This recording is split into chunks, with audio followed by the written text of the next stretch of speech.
جی، ایک تو انہوں نے کہا کہ پاکستان نمبر ون، اور وزیر اعظم پیار محبت کا لب و لہجہ بھی اپناتے رہے، اور کنونشن سینٹر میں انہوں نے ایک جسچر دیا تھا کہ میں چھوڑوں گا نہیں. وہ جسچر آپ کے سامنے، آپ نے وہ ویڈیو بھی دیکھی. لیکن ڈومیسٹک پالیٹکس سے اگر ہم باہر نکلے سید محمد علی صاحب، تو پورا برس ہندوستان کے ساتھ ہم انگیج رہے، نبرد آزما رہے. کبھی تھریٹس آتی رہی، کبھی لائن آف کنٹرول کے اوپر تھریٹس آئیں، اور پھر فالس فلیگ آپریشن کی دھمکیاں، پھر سرجیکل سٹرائک کی دھمکیاں. باقی فارن پالیسی کے ایشوز ہم نے دیکھے تو 2020 میں ہندوستان کی جو دھمکیاں، اس کا جو لب و لہجہ، ان کی سول ملٹری لیڈرشپ کا جو لب و لہجہ اور دھمکیاں، اسی کو نمٹنے میں، اسی کو جواب دینے میں ہمارا گزر گیا. پریکٹیکلی اب ہم 2021 میں ہندوستان کا مقابلہ پریکٹیکلی بیانات سے ہٹ کے کیسے کر سکتے ہیں؟ بہت اہم سوال کیا آپ نے متین صاحب. میں سمجھتا ہوں کہ یہ جو پچھلے 2 سال ہیں، اور 2 سال کی بات میں اس لیے کر رہا ہوں کہ اگر آپ 2019 فروری کے واقعات کو بھی لے کے چلیں تو میں سمجھتا ہوں پاکستان کے تجربے، پاکستان کے اعتماد میں اضافہ ہوا ہے، اور عالمی سطح پہ جو ہمارا بیانیہ ہے، جو 18-19 سال سے مختلف حکومتوں کے آنے جانے کے باوجود، چاہے وہ افغانستان کے حوالے سے ہو، چاہے وہ کشمیر کے حوالے سے ہو، چاہے وہ بھارت کے طرز عمل کے حوالے سے ہو، میں سمجھتا ہوں وہ کافی حد تک ونڈیکیٹ ہوا ہے. اور آبویسلی ریئل پولیٹک کی اپنی اہمیت ہے، لیکن اب میں سمجھتا ہوں کہ بنیادی طور پہ بھارت کی جو سافٹ پاور ہے وہ کافی بری طرح اس سال میں ڈینٹ ہوئی ہے.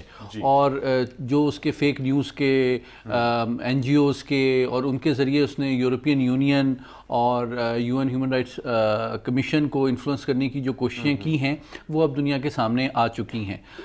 تو اس سے پاکستان کے بیانیے کو تقویت ملی ہے. میں سمجھتا ہوں کہ اس وقت پاکستان کو جو ریاست کا انداز گفتگو اپنی عوام کے ساتھ ہے، جو اس کی عالمی توقعات عالمی برادری کے حوالے سے ہیں، اس میں تھوڑی سی میچورٹی بھی آ رہی ہے.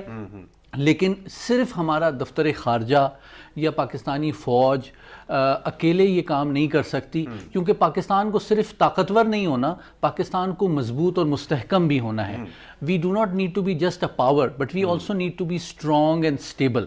تو اس کے لیے ضروری ہے کہ جو ہمارے سارے ایلیمنٹس آف نیشنل پاور ہیں، ہمارے جو انسٹیٹیوشنز ہیں، ان کی سنرجی میں، کوآرڈینیشن میں، کوآپریشن میں بہتری آنے کی مزید ضرورت ہے. اس کے بغیر نہ ڈومیسٹک سطح پہ آپ کی گورننس کے مسائل طے ہو سکتے ہیں، اور نہ ہی انٹرنیشنلی آپ کو سیریسلی لیا جاتا ہے. جب بڑی طاقتوں کے وفود آتے ہیں تو وہ ہر ادارے سے الگ سے بات کرتے ہیں. تو یہ بہت ضروری ہے کہ ہم اپنی داخلی سیاست کو، ہم اپنی عالمی سیاست سے جو ان کا ناطہ ہے اس کو انسٹیٹیوشنلائز کریں، سنرجائز کریں، اور ایک آواز کے ذریعے آپ اپنا نیشنل انٹرسٹ اور اپنے بیانیے کو تقویت دیں اور آرٹیکولیٹ کریں، چاہے وہ بھارت کے حوالے سے ہو، چاہے وہ کشمیر کے حوالے سے، یا کسی اور حوالے سے. انہوں نے بڑی اہم بات کی. چونکہ آپ دفتر خارجہ میں پبلک ڈپلومیسی ڈیسک کے سربراہ بھی رہے، ابلاغی محاذ کے اوپر آپ نے پریکٹیکلی بہت کام کیا ہوا ہے.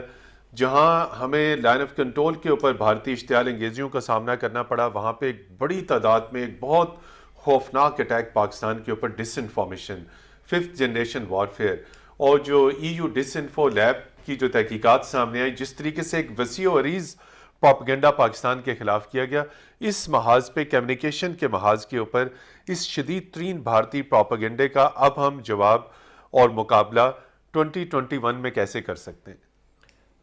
اگر میں آپ کو سچ بتاؤں متین، تو افسوس کے ساتھ میں کہوں گا کہ یہ 2021 میں ہم نہیں کر پائیں گے. نہیں کر پائیں گے؟ نہیں، کیونکہ جو اداروں کا اور جماعتوں کا اور قوموں کا جو اشتراک، جس طرح کا ہمیں اندرونی طور پہ جو چاہیے، انٹرنل یونٹی اور اتحاد. اچھا، اس کا یہ مطلب نہیں ہے کہ سب بیعت کر دیں ایک پرائم منسٹر پہ، یا سب جو ہے وہ ایک پیج پہ آ جائیں، آرمی چیف کی ایکسٹینشن پہ سب اگری کریں.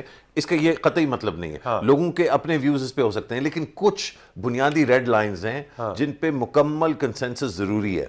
ہندوستان نے 1947 سے لے کے آج تک پاکستان کو بنیادی طور پہ کبھی تسلیم نہیں کیا ایک آزاد ریاست کے طور پہ. ہمارے ہاں ایک بروکن، ڈس فنکشنل اور ڈیوائیڈڈ نیریٹو رہا ہے. کیا ہم نے ایک متفقہ بیانیہ نہیں رہا, متفقہ بیانیہ نہیں رہا, اور اس کو متفقہ بیانیہ بنانے کے لیے لوگوں کو آن بورڈ لینا پڑتا ہے اندرونی طور پہ, اور بات سمجھانی بھی پڑتی ہے, اور پیار سے. یہ نہیں کہ جو میں کہہ رہا ہوں وہ مانو, اور اگر تم نہیں مانو گے تو تم خارج ہو ہمارے اس ٹیبل سے. ٹیبل پہ سب کو خارج ہو گئے, دسترخوان پہ سب نے بیٹھنا ہے, ٹیبل پہ سب نے بیٹھنا ہے. پاکستانی اپنے آپ کو کہلانے کا حق, اور اس میں ایک پرائیڈ, ایک غرور محسوس کرنا, یہ صرف حق نہیں, یہ غرور ہم نے پیدا کرنا ہے. جن لوگوں میں یہ غرور نہیں ہے ان کو ہم نے آمادہ کرنا ہے اپنے پاس. اور دیکھیے جن لوگوں کے لیے پاکستان, الفاظ میں be a proud Pakistani, be a proud Pakistani, لیکن صرف بی کہنے سے نہیں, یہ کن فیکون نہیں ہو سکتا. وہ صرف اللہ کی صفت ہے. دیکھیے ہم نے تو لوگوں کو آمادہ کرنا ہے نا. اگر مشرف زیدی جو ہے وہ پراؤڈ پاکستانی ہے, وہ اس لیے ہے کہ پاکستان بہت اچھا ہے مشرف زیدی کے لیے یا متین حیدر کے لیے. جن لوگوں کے لیے وہ جو روڈیں, جو سڑکیں, جو آسائشیں, جو آسانیاں مجھے میسر ہوں یا آپ کو یا کسی ایک یا دو دیکھنے والے کو, وہ اگر اوروں کو نہیں میسر, تو ان کے لیے شاید پاکستان اتنا مفید, اتنا آسان, اتنا خوبصورت نہیں ہے جتنا ہمارے لیے. تو ہم نے ان کے لیے وہ بنانا ہے. میں یہ کیوں بات کر رہا ہوں, ہندوستان کے ساتھ اب ایک میں نہیں سمجھتا کہ کوئی راستہ رہ گیا. متین, یہ آپ جانتے ہیں کہ میں نے امن و امان پہ کتنا کام کیا ہے, بہت کام کیا ہے بالکل, اور امن کی آشا کا میں حصہ رہا ہوں. فورن آفس میں نے اس پہ کام کیا ہے, اس کے بعد بھی کیا ہے, ٹریک 1, ٹریک 2, ٹریک 1.5, تمام ٹریکس میں انگیج رہے. اور میں آپ کو بالکل سیریسلی, سوبرلی اور کینڈڈلی بتا رہا ہوں کہ پاکستان اور ہندوستان کی دوستی قطعاً نہیں ہو سکتی. پاکستان اور ہندوستان کی دوستی قطعاً نہیں ہو سکتی, یہ کہنا ہے مشرف زیدی صاحب کا. اس نقطے کو مزید آگے بڑھائیں گے کہ آخر کیا چیز ہے, تعلقات نارملائز کیوں نہیں ہو سکتے, اور یہ تھریٹ پرسیپشن جو ہے اس میں کمی کیوں نہیں ہو سکتی, معاملات اور تنازعات حل کیوں نہیں ہو سکتے. یہ سوال کریں گے سید محمد علی صاحب سے, لیکن یہاں پر لیتے ہیں ایک بریک. بریک کے بعد آپ کی خدمت میں پھر حاضر ہوں گے ہمارے. اور جس طرح بریک پہ جانے سے پہلے مشرف زیدی صاحب نے کہا کہ ہندوستان پاکستان کے تعلقات میں بہتری نہیں آ سکتی, یہ تناؤ ختم نہیں ہو سکتا, یہ کشیدگی, یہ بڑھتی بھی بھارتی جارحیت لائن آف کنٹرول کے اوپر, کبھی فالس فلیگ آپریشن کا خطرہ, کبھی سرجیکل سٹرائک کا خطرہ. سید محمد علی صاحب, انڈیا پاکستان ایشوز کے اوپر آپ کی گہری نظر ہے. یہ ہمیشہ ہماری قومی ترقی میں بہت بڑی اریٹینٹ ہے, رکاوٹ ہے. ہندوستان کے ساتھ ٹینشن, تنازع کشمیر کا عدم حل, بڑھتا ہوا ملٹری جسے کہتے ہیں وہ بلڈ اپ, اور پوری قوم خوف و ہراس میں, جی کل حملہ ہو گیا, آج ہو گیا. تو یہ بھی ایک بہت بڑی اریٹینٹ ہے, بہت بڑی رکاوٹ رہی 2020 میں. 2021 میں کیا ہندوستان کے ساتھ ہم نبرد آزما ہو سکتے ہیں؟ کہیں کسی سٹیج کے اوپر بات چیت کا کوئی چانس, کوئی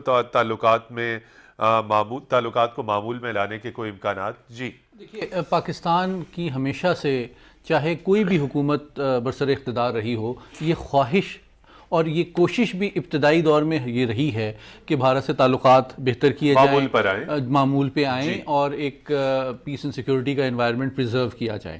لیکن 3 بنیادی وجوہات ہیں جس کی وجہ سے میں مشرف صاحب کے ایک پیسیمسٹک اسیسمنٹ سے اگری کرتا ہوں, اور وہ 3 بنیادی محرکات ایسے ہیں جن کے چینج ہونے کے مستقبل قریب میں مجھے کوئی امکان نظر نہیں آتا.